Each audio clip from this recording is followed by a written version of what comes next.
He humiliated her in front of the most powerful people in the city, ended their engagement without asking a single question, and watched her walk out into the cold like she was a problem he had finally solved. 5 years later, he walked into an art auction and saw a little girl with his eyes standing beside the woman he had thrown away. And the moment that child looked up at him, something in his chest told him that the worst mistake of his life was not what he had done that night. It was what he had never found out until now. Welcome to the channel, lovelies. Please like and subscribe. Zenia stood near the edge of the crowd, watching the ceremony unfolding like she didn't quite belong to it, because in every way that mattered, she didn't. Her engagement to Seung-ho had been arranged most specifically without her consent. To her, it was just duty. It was quiet, efficient, without any pretense of feeling. 2 families, 2 empires, 1 agreement. She had understood that from the beginning. What she hadn't understood was how completely invisible she would feel standing in the same room as the man she was supposed to marry. Seung-ho barely spoke to her that night. He moved through the room like he owned it, greeting men in suits, shaking hands, laughing at the right moments. He was magnetic. She could see why people were drawn to him. But whenever his eyes crossed the room and found her, they moved on just as quickly, like she was a piece of furniture he had already catalogued and forgotten. She told herself it didn't matter. She had not entered this arrangement expecting warmth. But then there had been one night, weeks before the engagement party, when everything had been different. It had been late, a small private gathering at the family estate, the kind that wound down slowly until only a few people remained. Seung-ho had been drinking in a way she had never seen from him before, not sloppy, not loud, but quietly undone, like something underneath his usual composure had come loose. She had found him alone on the terrace, and instead of leaving, she had stayed. Then somehow, the night had become something else entirely, something warm and unguarded that belonged to neither of their public selves. By morning, he was composed again. By breakfast, it was as though nothing had occurred. He never mentioned it. Neither did she. She folded it away and told herself it had simply been the night and the alcohol and the strange intimacy of late hours with someone you didn't quite know. She was practical. She moved forward. Until that morning, standing in her bathroom, staring at a test result that made moving forward suddenly very complicated. Alone in her apartment bathroom, she had stared at a small white test until the result became impossible to deny. She had sat on the cold tile floor for a long time afterward, not crying, not panicking, just existing in the strange stillness that comes after the world shifts beneath your feet. She had told herself she would find a moment tonight to tell him. A quiet corner. A few honest words. That was all she needed. Then maybe the coldness between them would dissolve, and this marriage arrangement could be bearable. But what she got was something else entirely. It started with Mina, and Seung-ho's childhood friend had always watched Zenia with evil eyes, planning to eventually destroy her. There was nothing obvious about it, though, nothing you could point to in polite company. Just a smile that never quite reached her eyes, and a habit of standing just a little too close to Seung-ho whenever Zenia entered the room. That night, Mina walked to the center of the gathering with the calm confidence of someone who had been planning this moment for a long time. "I'm sorry to interrupt," Mina said, and her voice carried effortlessly across the ballroom. "But there's something everyone here deserves to know." The room quieted. That was the thing about power. When it spoke, everything else stopped. Mina produced photographs, then printed messages. She read certain lines aloud in a clear, steady voice, pausing at the right moments to let reactions settle like stones dropping into still water. The images showed Zenia with a man, another man. The messages were intimate and damning. They had been composed carefully, Zenia would later understand, by someone who knew exactly what they were doing. But in that moment, all she could do was stand there and feel the room turn against her. "Seung-ho deserves better than this," Mina said, her voice softening just enough to sound like grief. We all love him, and this woman has been lying to his face. Zenia looked across the room and found him. She had been hoping, and in whatever desperate and foolish part of her heart still believed in people, that he would look back at her with doubt, that he would ask a question, that he would, even once, choose her version of events over the performance being staged in front of him. He didn't ask anything. His face had gone very still, and she recognized the expression immediately because she had seen it in business negotiations, in cold rooms, with cold men making cold decisions. It was the face he wore when something had already been decided. "We're done," he said. 2 words, quiet enough that only she and the people nearest to them heard. But in the silence that had settled over the ballroom, quiet was more than enough. "Seung-ho," she started. "Don't." He didn't look at her when he said it. "Just go." She stood there for 3 more seconds. 3 seconds in which she thought about the secret she was carrying, about the words she had rehearsed, and about all the ways this night was supposed to go differently. She wondered why Mina would do that to her. She never expected or suspected she was capable of ruining her. She always thought Mina was either too friendly or quiet around. Now she realized that she had just been plotting, like a lion carefully waiting out its prey, but it was already done and too late to save herself. Then she picked up her clutch from the table beside her, walked across the ballroom floor without looking at anyone, and pushed through the heavy doors and stepped out into the cold night air. She didn't look back. He never saw her again, and he never knew she was carrying his child. The morning after the engagement party, Zenia woke up, washed her face, and got to work.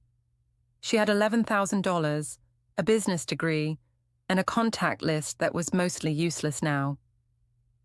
She had one more thing she hadn't told anyone about yet. She wasn't ready to make it anyone else's business. Her first client came 3 weeks later.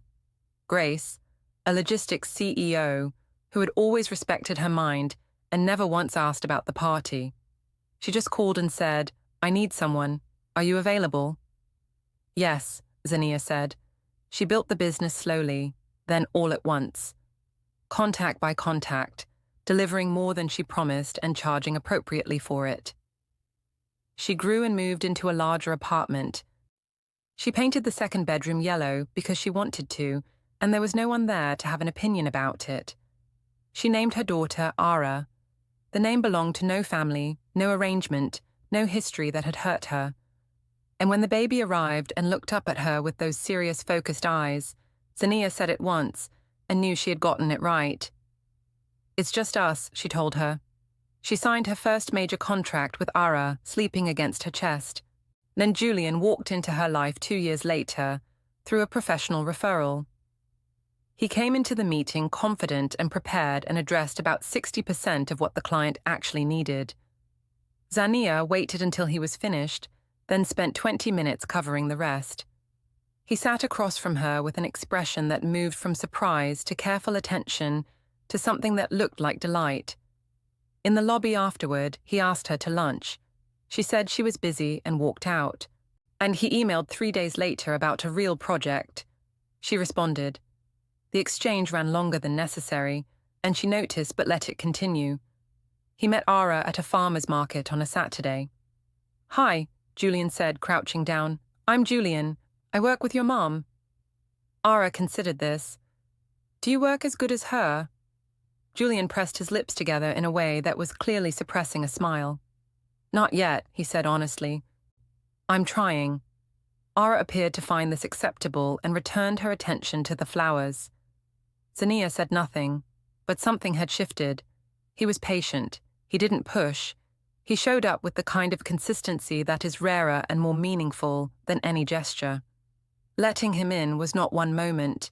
It was a series of small decisions, each one asking her to choose trust again. She made the choice. He made it worth making. By the time Ara was 4, she called him Daddy, with the casual ease of a child for whom the word had only ever meant one thing, which was the tall person who showed up and stayed, and knew that her favorite color was orange and never got her order wrong. On a Thursday evening, Zenia laid out Ara's dress for the following day. white, with small, careful pleats, appropriate for the kind of event where children should look like they belonged, and also like they hadn't tried too hard. And Ara sat on the edge of her bed, watching, with the focused interest she brought to most things. "Where are we going tomorrow?" Ara asked. "An art auction," Zenia said. "A very beautiful building with very expensive paintings and a lot of people in good clothes." "Will there be food?" "The good kind." Ara looked across the room with that expression, the focused pull of her brows, the particular sharpness in her eyes that made her look, even now, unlike she was solving something the rest of the world hadn't thought to solve yet. Zenia had always known where those eyes came from. She had built her entire life so that it didn't matter. "Will I like it?" Ara asked. Zenia smiled. "You like beautiful things, baby. Of course you will," she said. Ara lay down and closed her eyes, and Zenia stood in the doorway, watching her settle into sleep with the complete trust of a child who has never had reason to feel unsafe. Tomorrow was just an auction. She had no reason to think about who might be there. She had no reason at all. 5 years is long enough to rebuild a life. It is also long enough for the version of yourself that was destroyed to become completely unrecognizable, even to you. The auction house that evening was exactly the kind of place designed to make ordinary people feel small. Soaring ceilings, hushed voices. Seung-ho moved through it with his usual efficiency, unpausing where obligation required, speaking when necessary, revealing nothing. He was more powerful now than he had been 5 years ago. He had worked for it with a focus that left no room for anything else, and he wore it with the ease of someone who had decided long ago that this was the only version of himself worth being. And beside him, never far, always watchful, was Mina, his fiancée now. The woman who had stood by him during what the press had called a difficult period. The woman who had, in the story everyone accepted, protected him from a betrayal he hadn't seen coming. He was studying a canvas near the far wall when the energy in the room changed. It was subtle, a slight shift in attention, the way people turned towards something without fully meaning to. He noticed it before he understood it, and he turned. She walked in, like she had been walking into rooms like this her entire life. Zenia. He almost didn't recognize her. Not because she had changed so dramatically, but because the woman he remembered had always seemed to be bracing herself against something. Shoulders slightly inward, eyes checking the room before committing to entering it. This woman had none of that. She wore an elegant gown that moved when she walked, and she held herself like someone who had learned, through something real, that she didn't owe anyone her discomfort. Beside her was a man, tall, polished, and with the quiet confidence of someone accustomed to being the most capable person in any room. His hand rested at the small of her back, with a familiarity that was not performed. And then Seung-ho's eyes dropped. There was a little girl holding Zenia's hand. She was small, maybe 4 or 5, in a white dress with her hair pulled back neatly. She was looking around the room with the wide, serious eyes of a child, trying very hard to take everything in. There was something in her expression that was almost comically adult, a focused gravity that sat strangely and perfectly on such a young face. Something happened in Seung-ho's chest that he did not have a name for. He looked at the child's eyes. Then he looked away. Then he looked back, because looking away hadn't helped at all. The sharpness of them, the particular angle, the way her small brows pulled together slightly when something caught her attention. He had seen that expression before, as he had seen it in photographs of himself as a child, in the mirror during difficult mornings, in every board meeting where the numbers weren't adding up right. The thought arrived before he could stop it, before he could examine it or dismiss it or file it somewhere manageable. That child might be mine. He didn't approach immediately. That was not how he operated. He stood where he was and watched from a careful distance, cataloguing everything. The way the man, Julian, I leaned down to say something to the girl that made her smile. The way Zenia tracked the room with those calm, measuring eyes that never once landed on him. The way the child moved, with a certain deliberate quality that felt deeply familiar. He picked up a glass of wine he didn't intend to drink and made his way across the room. Zenia saw him coming. He knew she did because her shoulders moved in a barely perceptible way, a preparation, a bracing. Old habits, he thought. Then he pushed that thought aside. Zenia, he said. She looked at him the way you look at something you expected and prepared for. Seung-ho. You look well. He hated how that sounded even as he said it, inadequate and stupid in the face of 5 years of silence. I am, she said simply. Julian looked at him with the relaxed attention of a man who had no reason to feel threatened and knew it. Julian Park, he said, extending his hand. Seung-ho Han. He shook it. Then he looked down. The girl was looking up at him with those eyes. Up close, the resemblance was not a whisper. It was a statement.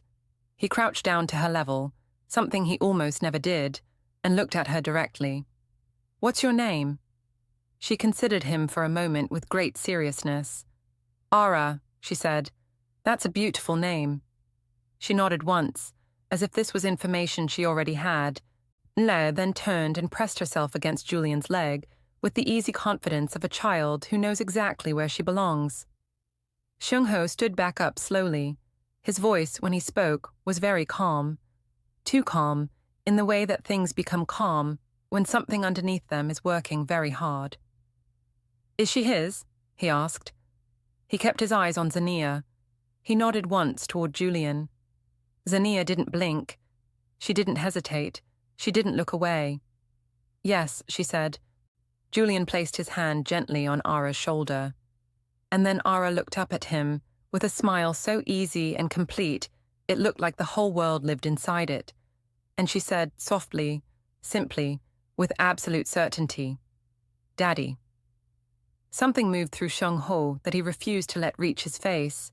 He nodded once. He excused himself with a word or two that he couldn't recall the moment they left his mouth. He walked back toward the other side of the room, set down his untouched wine, and stood very still for a long moment. The word kept replaying. Daddy. But the eyes. He could not make peace with the eyes. He went home that night and did not sleep. He sat at his desk and opened his laptop and did the thing he was best at, which was taking apart a problem with complete methodical focus until it revealed itself. He pulled up everything he could find publicly available about Julian Park, about Zenia, about the timeline. He started with the girl, Ara. If she was 5, she had been born approximately 9 months after the engagement party. His mind moved through the calculation with a precision that felt almost violent. The night he barely remembered. He had been drinking, which was not something he often allowed himself. He remembered a conversation that had lasted longer than it should have, remembered the particular way the evening had blurred at its edges. Eyes remembered waking the next morning with something unresolved sitting in his chest that he had quickly buried under the weight of everything that came after. The timeline was not impossible. The timeline was, in fact, exact. He sat with that for a long time. Over the following 2 weeks, he did what he always did when a problem consumed him. He gathered more information. He had photographs of Ara now, taken from a public event Zenia had attended that was covered in a society column. He printed one and set it on his desk and looked at it at odd hours, during calls between meetings. His assistant asked once if it was a family photo. He didn't answer. He hired someone discreet to compile a background report on Julian Park. The man was legitimate in every measurable way. A successful architect. No criminal record. No financial irregularities. Generous donor to 3 children's charities. By every available metric, Julian Park was exactly what he appeared to be, which somehow made everything worse. He tried to reach Zenia through official channels first, an invitation to a business luncheon that she attended with a company she had built, apparently from nothing over the past 5 years. She didn't respond. He had a mutual acquaintance reach out casually. The acquaintance reported back that she had smiled politely and changed the subject. He attended 2 more events where he knew she would be present and positioned himself carefully each time, and waiting for a natural opening in her orbit. Each time, she saw him coming and simply was not there by the time he arrived. She was extraordinarily good at it. "You look distracted," Mina said one evening, looking at him over the rim of her glass at a dinner they were hosting. The guests had moved to the living room, and the 2 of them had a brief moment alone in the dining room. "I'm fine," he said. "You've been fine for 2 weeks," she said. "Of course, in the specific way, that means something is wrong." He looked at her. Mina was perceptive. He had always known that. It was one of the things that had drawn him to her in the years after the engagement collapsed. She understood systems and people, and she was rarely surprised by anything. But there were things he was not prepared to say out loud yet, not until he knew more.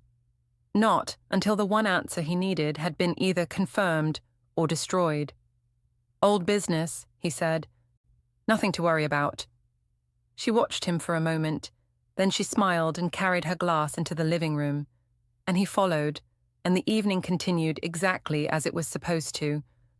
But later, much later, when the apartment was quiet and Mina was asleep, he sat at his desk again and looked at the photograph of Ara. The eyes. He had to know. The problem was that knowing required Zenia's cooperation, and Zenia had made her position on his existence exceedingly clear. Every door he approached, through standard means, closed before he could get a hand through it. She was not rude about it. That would have been easier, in a way. She was simply and completely unavailable, the way only someone with real practice at shutting a person out can be. He finally managed to intercept her at the lobby of a building they both had meetings in on the same afternoon. She came out of the elevator, saw him, and the only thing that changed in her expression was a slight tightening around her eyes. "I need 5 minutes," he said. "I have somewhere to be," she said, and kept walking. "Zenia." He kept pace with her easily. "I'm not asking about the past. I'm asking about Ara." She stopped walking. It was brief, barely a half step, but he caught it.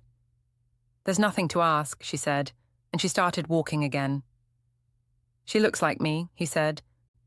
"Children look like all kinds of things," she said. "It doesn't mean anything." "I know the dates," he said. She stopped again, and this time it held. She turned and looked at him, and there it was. Briefly, the thing she had been carrying, visible for just a second before it went back behind the wall. Her voice, when she spoke, was very quiet. "You ended our engagement in front of a room full of people," she said. "You didn't ask me a single question. You didn't give me 1 second of doubt. You just decided." She paused. "You don't get to come back 5 years later and ask me questions now." "That's fair," he said, and he meant it. "I know what I did, and I know I can't undo it."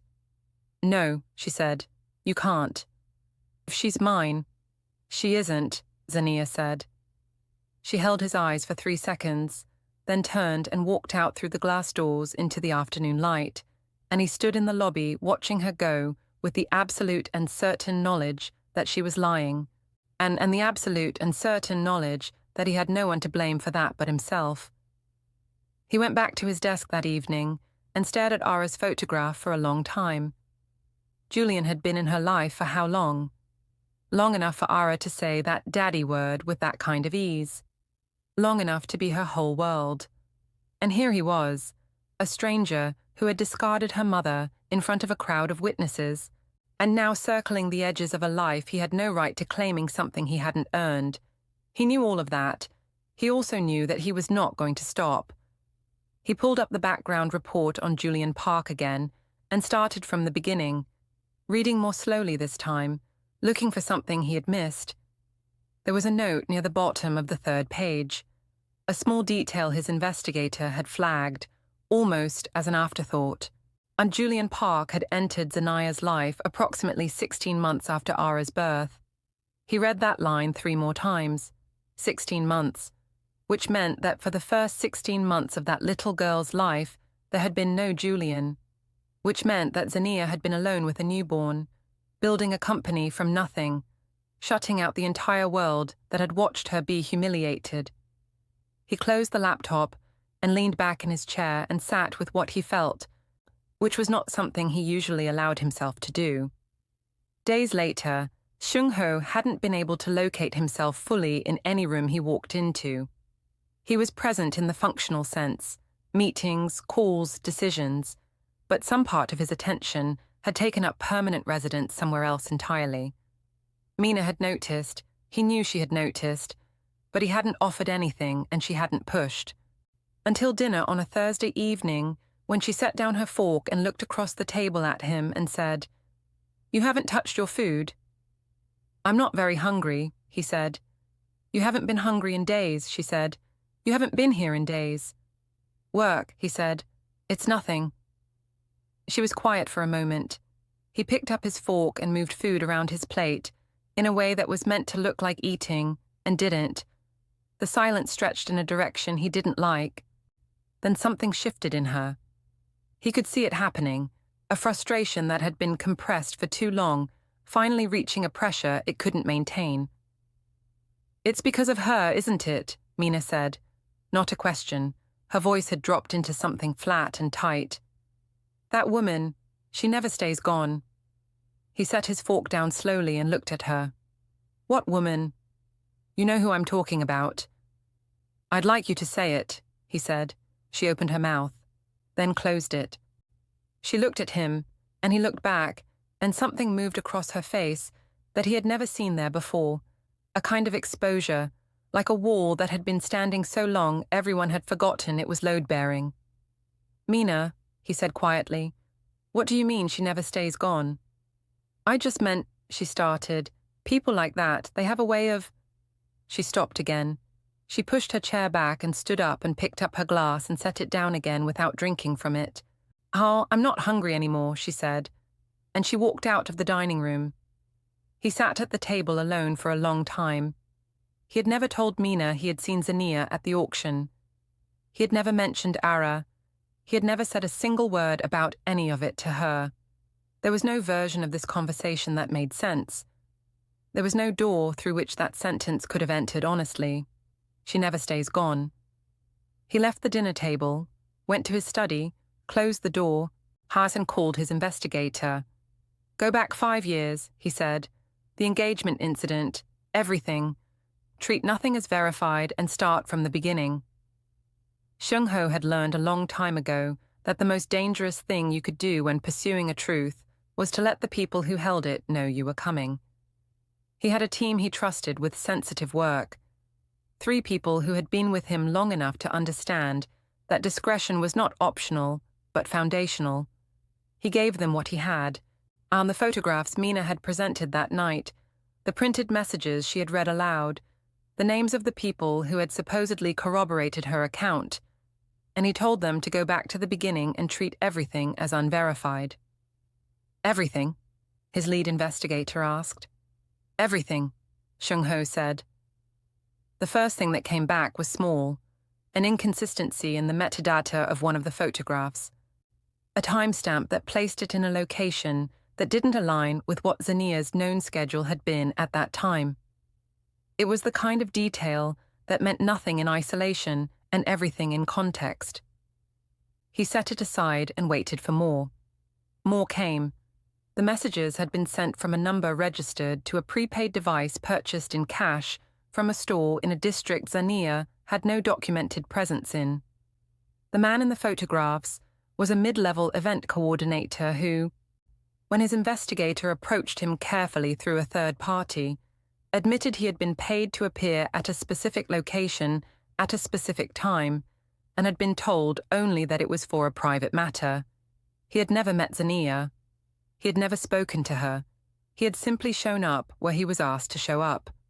Seung-ho read that report on a Wednesday morning and sat with it for a long time without moving. He pulled up the original documentation from that night. The way Mina had timed her entrance. The way the evidence had been organized, photographs first, then the messages, then the witness corroboration, sequenced with the precision of something that had been rehearsed. He had watched it happen and felt the cold fury of betrayal, and not once had he stopped to ask a single question. He thought about Zenia's face in that moment, the way she had stood very still and looked at him across the room. He had read her stillness as guilt. He understood now, and sitting at his desk 5 years too late, that it had been shock, that she had been standing in the middle of a disaster she had not seen coming and looking at the one person who should have been on her side, waiting for him to be exactly that. He had not been that. He called Mina that evening and asked her to come to the apartment. He didn't tell her why. She arrived in 40 minutes looking composed and easy, the way she always looked, and she came into the living room and set her bag on the chair and looked at him with those careful eyes that he now understood had always been reading far more than they revealed. "Sit down," he said. Something moved across her face, brief and controlled. She sat. He put the investigator's report on the table between them. He didn't say anything. He watched her look at it and watched the composition of her expression undergo a very slow and very careful rearrangement, and he waited. "Oh, Seung-ho," she began. "Don't," he said. "Don't start with my name like that. Just tell me the truth. All of it. Right now." The silence between them lasted long enough that he could hear the city outside the window, distant and indifferent. Then she said, "I loved you." "That isn't what I asked." "It's where it starts," she said, and her voice had changed. Something had come down in it, some long-maintained structure finally releasing. "It has always started there. Since we were children. Han, you know that." "I know you told me that," he said. "I know the story you've always told. What I'm asking about is what you did." She looked at her hands for a moment. Then she looked at him. "She was going to have you," she said. "Not because she wanted you or knew you or had any real claim on you, because two families decided it over a business dinner. And you were going to marry her, and I was going to stand there and watch it happen. So you fabricated evidence. I protected you."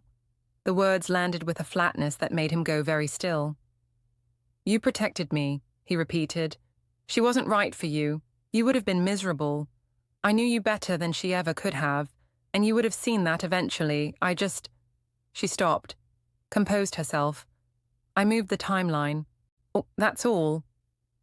"You destroyed her reputation in front of a room full of powerful people," he said. "You had her accused of something she didn't do.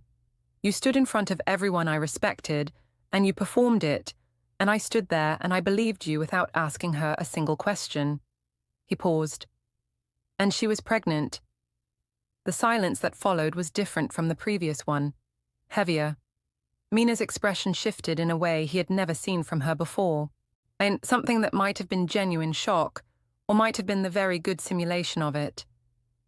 "I didn't know that," she said. "It doesn't matter," he said. "You knew she was innocent. Everything else is detail." "Seung-ho, I need you to leave," he said. "Tonight. I'll have someone contact you about the formal arrangements." She stood slowly. She looked at him for a long moment with something in her eyes that might have been grief or might have been the recognition that a very long game had finally ended. Then she picked up her bag and walked to the door, and he listened to her footsteps in the hallway and the quiet sound of the door closing, and he sat in the silence of the apartment and felt the full weight of what 5 years of misdirected certainty had cost. Not just Zenia, not just the child he had never known, but something in himself that he could not precisely name, some version of himself that would have asked the question, that would have looked at the woman he was supposed to marry and extended to her the basic decency of a single moment of doubt. He hadn't done that. He had been fast and cold and completely wrong. He found Zenia at her office building on a Thursday afternoon. He had not called ahead because he knew she wouldn't take the call. He waited in the lobby with the patience of a man who understood he had no leverage and no right to demand anything, only the possibility of being heard if he was very careful about how he asked. She came out of the elevator at 4:30 and stopped when she saw him. The calculation in her eyes was immediate and readable. He could see her deciding whether to simply walk past him, and he held eye contact and said, quietly, "Please." Something in the word reached her. She crossed the lobby and stood in front of him and waited. "Not here," he said. "Somewhere we can talk." There was a coffee place across the street, small and quiet at that hour. They sat at a corner table, and she wrapped both hands around her cup and looked at him with the steady patience of someone who had already decided not to be surprised by anything. He told her everything: the investigation, the metadata, the coordinator who had been paid, the prepaid device. He put it on the table in the same order it had come to him, and he watched her face as she heard it confirmed, this thing she had known for 5 years and had never had validated by anyone with the power to have found it. Her expression didn't break, but something around her eyes changed. A slight release, like a muscle that had been held contracted for a very long time. When he finished talking, he said, "I'm sorry." She looked at her cup. "I'm sorry for what happened that night. For not asking, for believing it without a second of doubt, for doing it the way I did it, in front of all those people, without giving you the basic dignity of a private conversation." He paused. "I'm sorry for everything that came after, for what you had to build alone, for what I wasn't there for." She didn't say anything for a long moment. Then she looked up and something had changed in her eyes. The steadiness was still there, but something underneath it had caught fire. "You want to know what the worst part was?" she said. Her voice was quiet but had an edge to it now that he felt physically. "It wasn't even the humiliation. It wasn't standing in that room while Mina performed her little show. It wasn't the photographs or the messages or any of it." She paused. "It was that I wasn't even surprised that you believed her, because you had never actually looked at me. Not once. Not really. Zenia." "No." She said it simply, without raising her voice, and it stopped him completely. "I spent the entire engagement being invisible to you. You didn't speak to me unless the occasion required it. You didn't ask me a single question about who I was or what I thought or what I wanted. I was a name beside yours on an invitation, and that was the full extent of what I meant to you." She looked at him steadily. "I knew that. I accepted it because I understood what the arrangement was. But then there was that one night, and I was foolish enough to think that maybe something had shifted, that maybe you had actually seen me for one moment." He didn't look away. "I found out I was pregnant, and do you know what I thought?" she said. "I thought maybe this was the thing. Maybe this was what would finally make you look at me like I was a real person. Like I was someone worth knowing." She laughed, and it was not a warm sound. "I actually stood in that bathroom and thought that. I rehearsed what I was going to say to you. I planned the whole conversation. And then I walked into that ballroom and your childhood friend opened her mouth and you didn't even—" She stopped, pressed her lips together.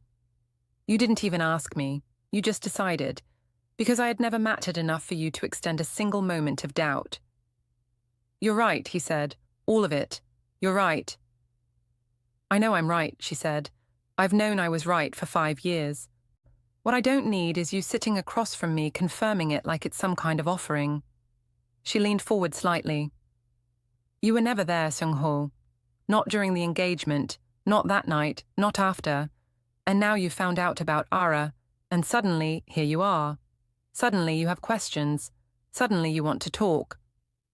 Her voice dropped lower and became more precise, which was somehow more cutting than if she had shouted. "You are not here because of me. You were never here because of me. You are here because you found out there is a child, and something in your ego cannot make peace with the fact that she exists and you didn't know. That's not—" "Is she mine?" she said, mimicking the calm flatness of how he had asked it at the auction, and the accuracy of it landed like a slap. "That's the only thing you wanted to know. Not how I was. Not what those 5 years looked like. Not what it cost. Just is she mine?" She sat back. "So yes, Xiao, I'll answer your question. Yes, she is yours biologically. That is the beginning and the end of your connection to her. Zenia, I want to do better. Julian was there for us, from the time he met us until now," she said, and her voice had shifted again, still angry, but now carrying something fiercer underneath it, something protective. She looked at him hard. You know what you were doing that night, when she was being born? You were living your life, completely unbothered. Because you didn't know, and you didn't know because you had made sure 5 years earlier that I would never tell you. He had no answer for that. There wasn't one. She calls him Daddy, Zenia said, not because we told her to, because he has been there every single morning and every single night, and she has never once had to wonder if he was going to stay. That is what a father is, and that will not change. Not for your guilt and not for your money, and not for anything you think you can offer now that it's too late. So, yes, she is yours, and that is all you are. Her biological father. That is your full connection to her. A fact, not a relationship, not a title, just a fact.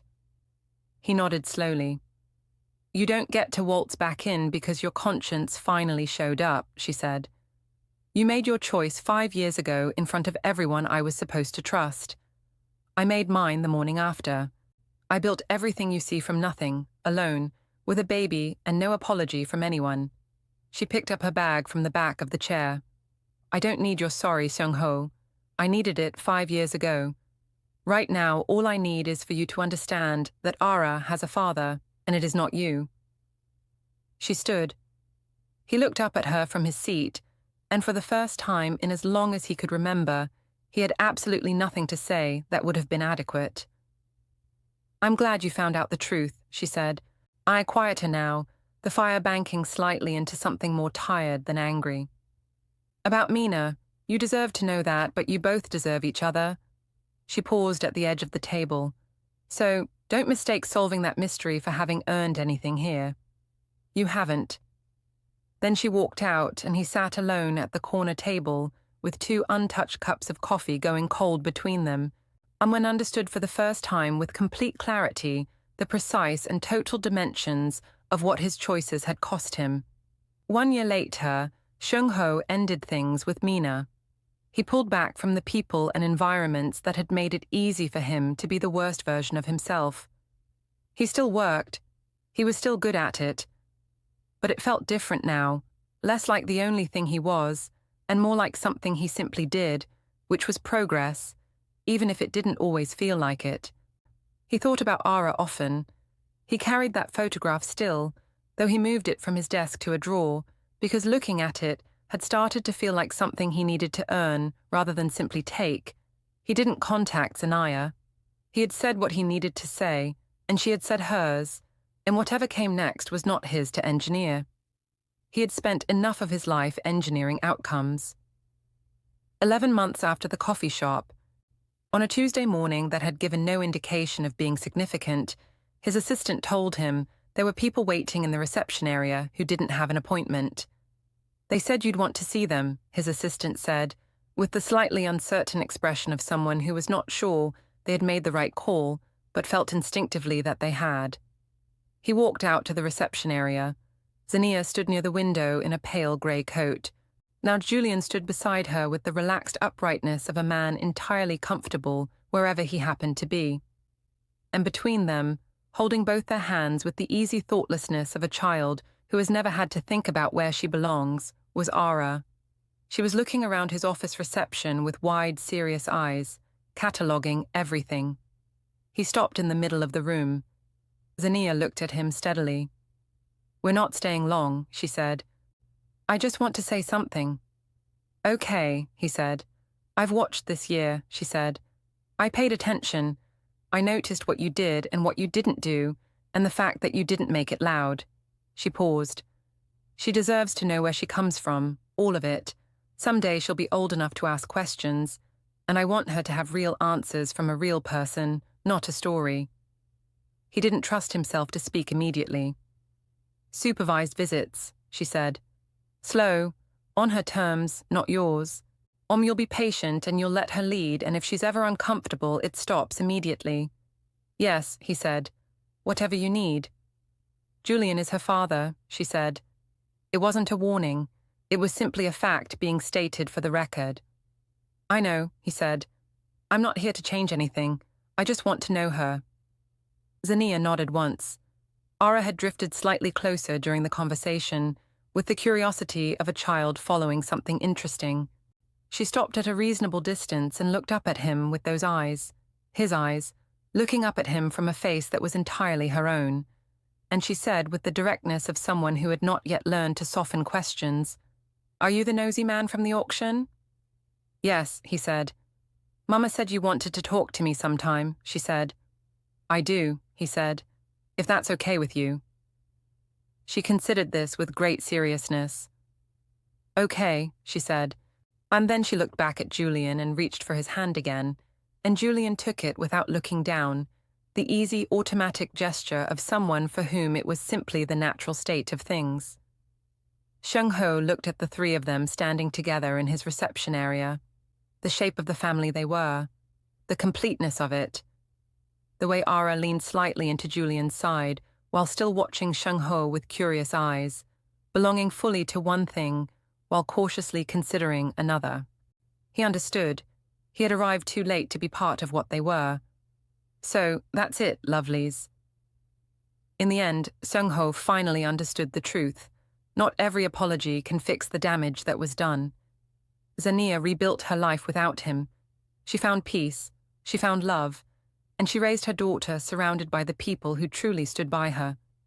Seung-ho may have been her biological father's child, but Julian was the man who showed up when it mattered most. Still, the question remains. Did Seung-ho deserve another chance? If you were Zenia, would you have forgiven him after discovering the truth? Or would you have done exactly what she did and moved on? Let me know in the comments. Team Forgive Seung-ho or Team Zenia made the right choice? And if you enjoy stories filled with drama, betrayal, powerful emotions, and unforgettable endings, make sure you like this video, subscribe, and turn on notifications so you never miss the next story.